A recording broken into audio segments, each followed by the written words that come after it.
Station, this is Houston on Space to Ground 2. Are you ready for the event?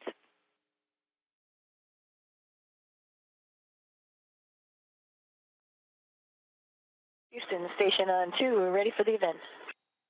YouTube Space Lab, this is Houston. Please call Station for a voice check. So, Station, can you read us? This is Bill Nye at YouTube headquarters in London. Do you hear us?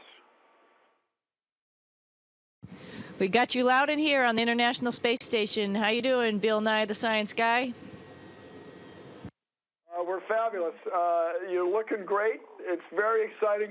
Can you just reassure us, that you really are in the space station? You're not suspended by hidden wires in a closet someplace. Maybe your hair alone kind of gives it away. There would be a lot of wires holding my hair up right now if that was what it takes, but I guarantee we're up in space. I don't think, I'm not a gymnast, so in normal life, I don't think I can do this.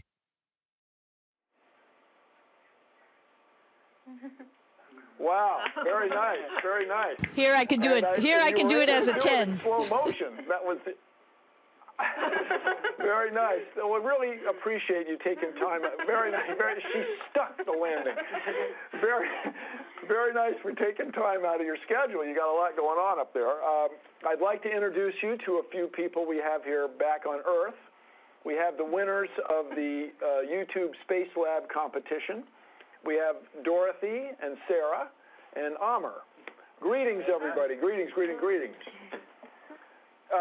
Now, Sonny, you've been working on their experiments. I'm excited to be here with you guys. I was happy to have met you guys in Washington, D.C., and congratulations. I think it's been a little bit of a whirlwind for you since that time, so I hope you're enjoying yourself, and we're enjoying your experiments up here, so thank you. So you look very relaxed, and you set your microphone down. That's very nice. Or set your microphone up, or where is up. But what is a day like? I get the impression you guys are busy all the time.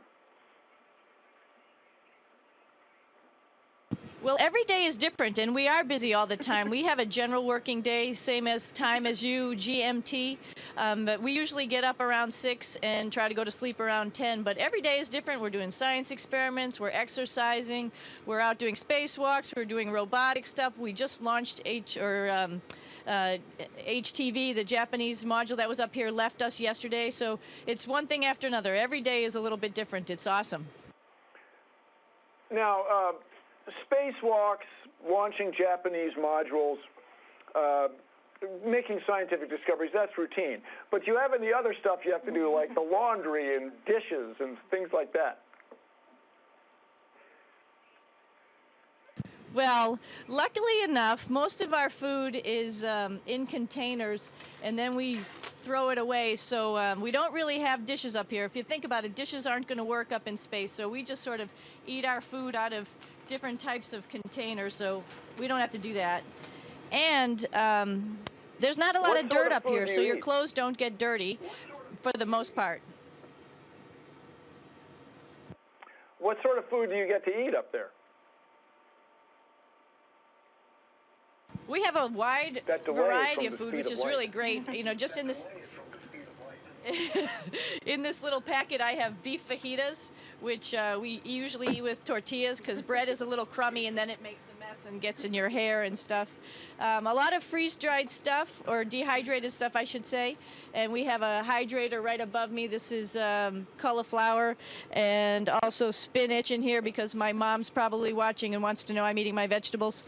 And then, of course, there's things in a can. And, of course, we have candy and other things like that, which are, everybody likes to eat on Earth. It does look delicious. But how about the experiments? Can you show us the experiments? Oh. Certainly. I think you're thinking about experiments that these guys sent up, right? Am's experiments and Dorothy and Sarah's experiments. Yeah. And they're right here with me. So I have them here in space. This is a gap. This is Dorothy and Sarah's. and it shows a little bit change of color from when you remember it launched. It was before a little bit more red, and then we combined them in the GAP experiment.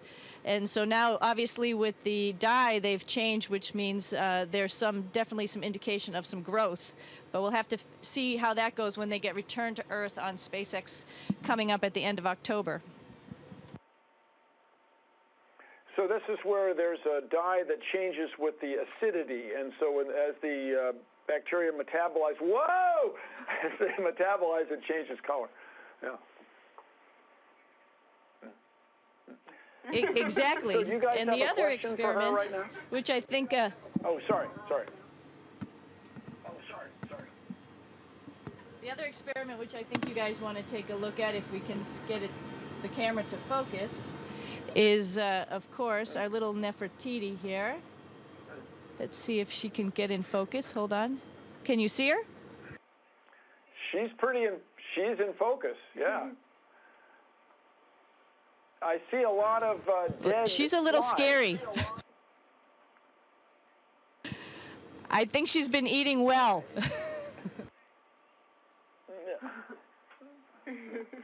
So, do you have a question about your spider here? Yeah, I'll shoot a question. So I see there are a lot of dead flies hanging around in the silk threads. Did you get to see her actually do the jump?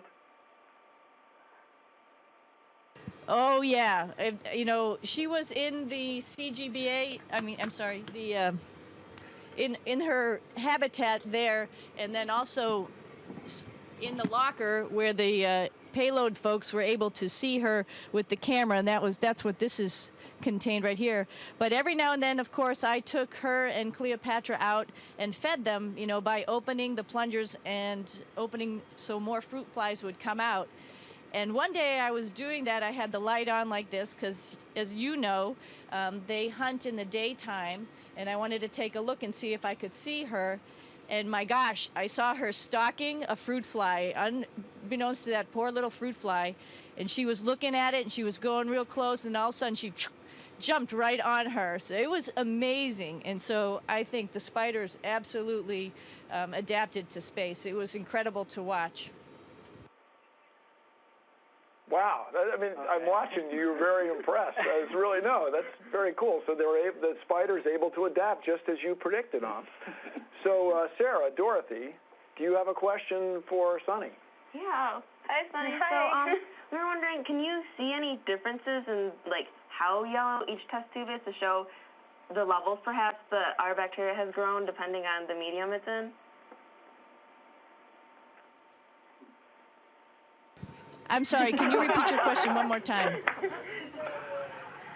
Oh, are there, like, different Levels of yellow. Like, can you see the different color changes, or are they all the same color?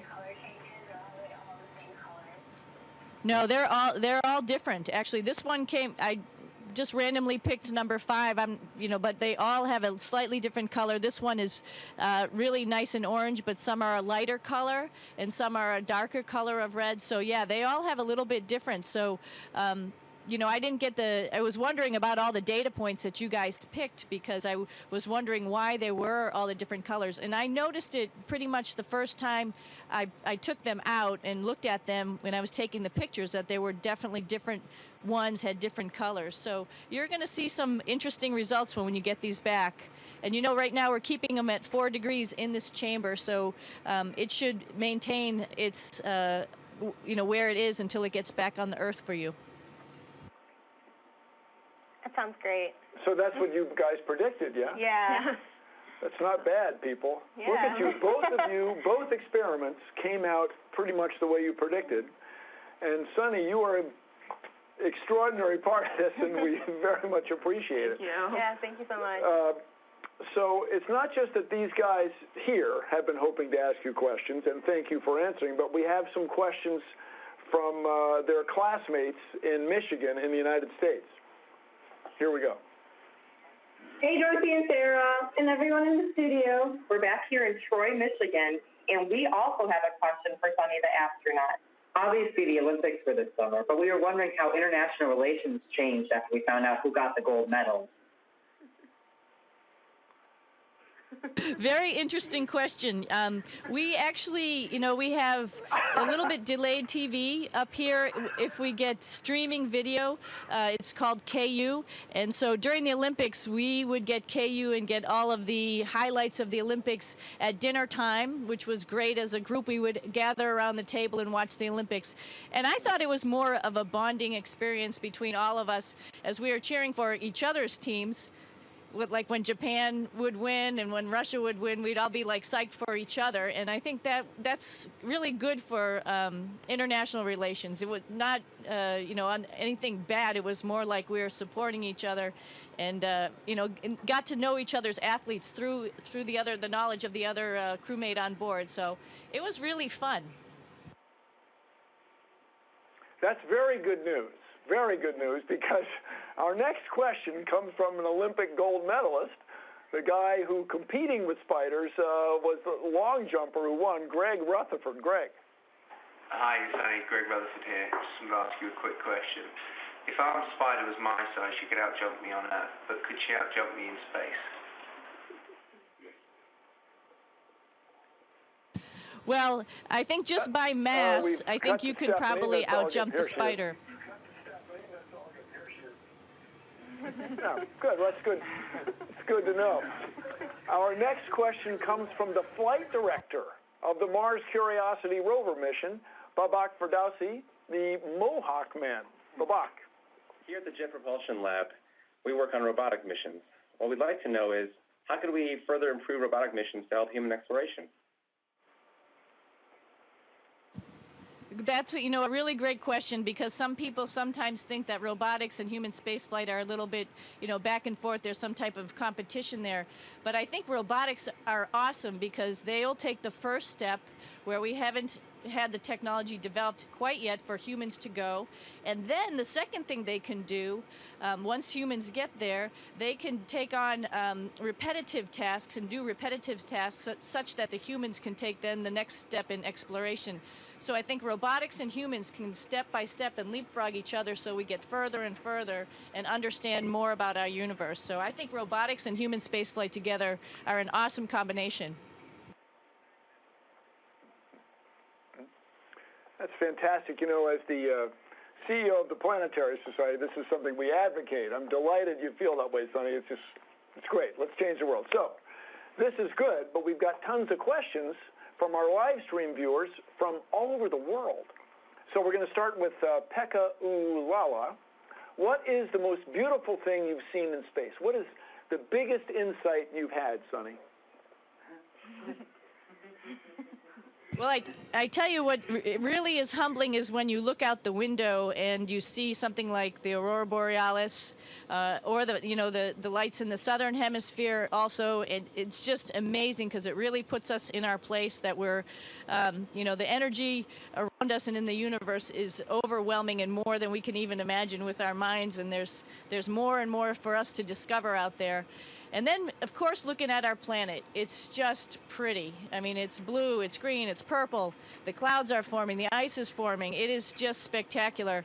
And I've said it a number of times. I wish everybody would be able to take a lap around the planet, and then they'd have a much better appreciation for it and the people who live there. And it's just so peaceful and pretty. Oh, that's great. You are our ambassador. You are our woman in space. Thank you. We have another question.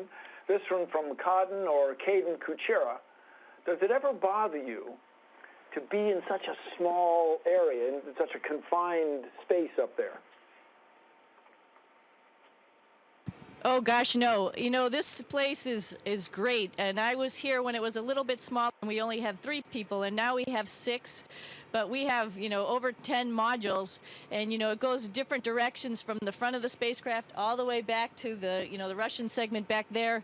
It's like a 5-story house. There's windows to look out of. Everything in space is more fun. Cleaning is fun. So you don't get tired of being inside because there's always a lot of things to do. And every now and then you get to go outside, too. So that's a lot of fun as well. So, no, I never get tired of being inside here. It's great. That's cool. We have another question from Brianna Page Henderson. About how long is your training? How long did you work to get ready for this? And what are some of the things you had to do to prepare? You know, that's a great question. I think people don't realize that it, you know, the space station, like I said, is big, and there are a lot of things. You know, we don't have electricians and plumbers and computer, you know, IT folks up here. We do it all ourselves, and so the training is about 2.5 years, and it consists of learning about the U.S. segment modules, the Japanese, the European, the Russian. So that means a lot of travel around the world. Learning the Russian language also, because we fly up in a Russian Soyuz vehicle. We learn about how that spacecraft works. And so the training is pretty extensive on skills-based, so we can be able to do all that plumbing, electrical stuff, water stuff, science stuff. So it's a lot of skills-based, but it's about 2.5 years, and it's a lot of fun. That's when you get to know your crew, because we all train together. Now, speaking of getting to know your crew, I think none of us could miss. Somebody went flying over your right shoulder. Who was that? So that was Aki.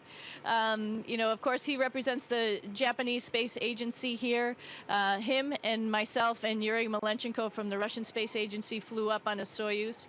But also, who's up here on a different Soyuz, getting ready to go home on Sunday, is Joe Akaba, another American, and then 2 Russians, Gennady Padalka, Sergei Revin. So we've got a sundry of people, and in another month or so, another Soyuz will come up with another American and 2 Russians. So it's pretty busy up here with spacecraft coming and going and people flying in, flying out. This is a laboratory. We're working here, so you're going to see people moving around. But they move around in extraordinary ways. I mean, they're all flying. It's pretty cool. So we have another question from our social media. This is from Douglas Martin. What does Sirius look like when you're up there, when you're closer to the star? Sirius is a star. Or what does any other star look like, really? So it's an interesting question, and you know, we're only about 250 miles, 400 kilometers above the Earth. So when you're thinking relatively, that's not very far from the surface of the Earth. When you're thinking about how far other planets are and stars are, so size is about the same as you would see from Earth. However, without any atmosphere, the universe is crystal clear. You can really see the 3D of the darkness that's going out there. I mean, it doesn't look like a black sheet. It's like it just goes on and on. Likewise, stars are crystal clear and they're bright. And so you see definitely different sizes, just like you do on Earth, of stars, that some are smaller and some are bigger. But they are just crystal clear. And at night, it's like millions and millions of stars. It's in some place you've been where there's no light pollution and it's just a crystal clear day. It's beautiful. That's cool. So you guys, do you have any other questions? You got it right here, right there. I have a question. How many sunrises do you see in a day, in a 24-hour? So in 24 hours, we go around the Earth 16 times, so you'll see 16 sunrises and sunsets.